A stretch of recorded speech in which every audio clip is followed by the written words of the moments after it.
Ah, mes chers amis, contemplez avec moi l'Olympe numérique au trône incontesté, le grand pontife de la vacuité, le Midas de la futilité, l'empereur du clic facile, Mr. Best. Un titan, un colosse, un démirge qui, avec ses quelques 400 millions d'âmes d'années, ne se contente pas de jouer à YouTube.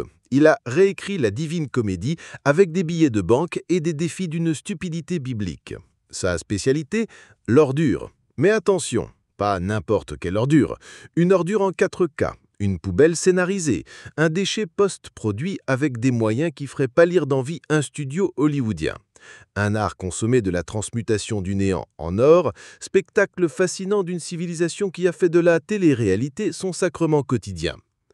Mais voilà que le dernier opus de notre grand maître a fait grincer les dents de sa légion de gobe-mouches, habituellement si prompt à déglutir ses productions à digeste. Le postulat de départ est pourtant d'une banalité affligeante dans l'univers bistien. Prenez en homme un colosse aux abdos d'argile et mettez-le au défi de se délester de 50 kilos de sa superbe carcasse en 200 jours. La carotte, 250 000 $.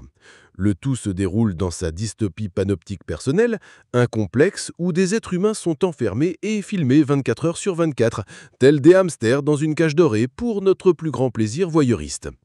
J'ai donc visionné, avec le recul d'un entomologiste étudiant une colonie de fourmis sous acide, les réactions à ce chef-d'œuvre. Et pour être franc, le spectacle m'a semblé d'une normalité déprimante. Notre Sisyphe du gras n'a finalement pas grand-chose à faire, sinon souffrir.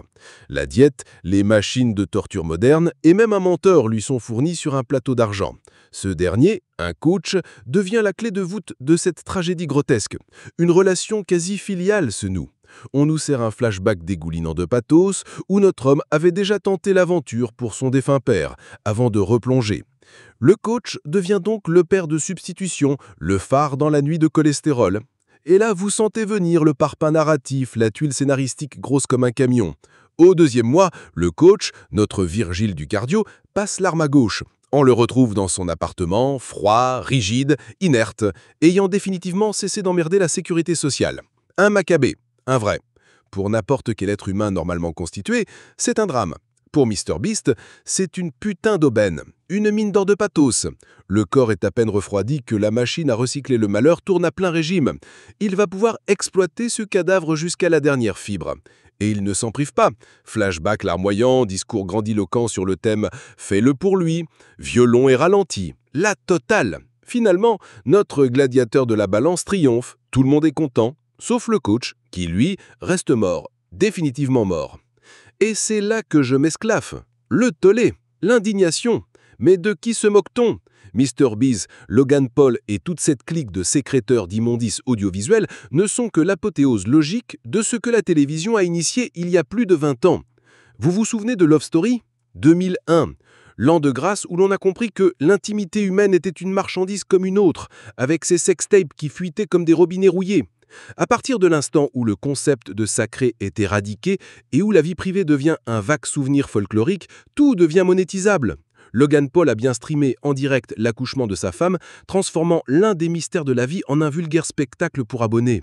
Non, ce qui choque le bon peuple, ce n'est pas la marchandisation du deuil, c'est la mort elle-même, cette thanatophobie maladive de l'occidental, cette peur panique de la carcasse froide qui nous a fait accepter n'importe quoi en 2020 jusqu'à nous faire marquer comme du bétail pour échapper au grand néant.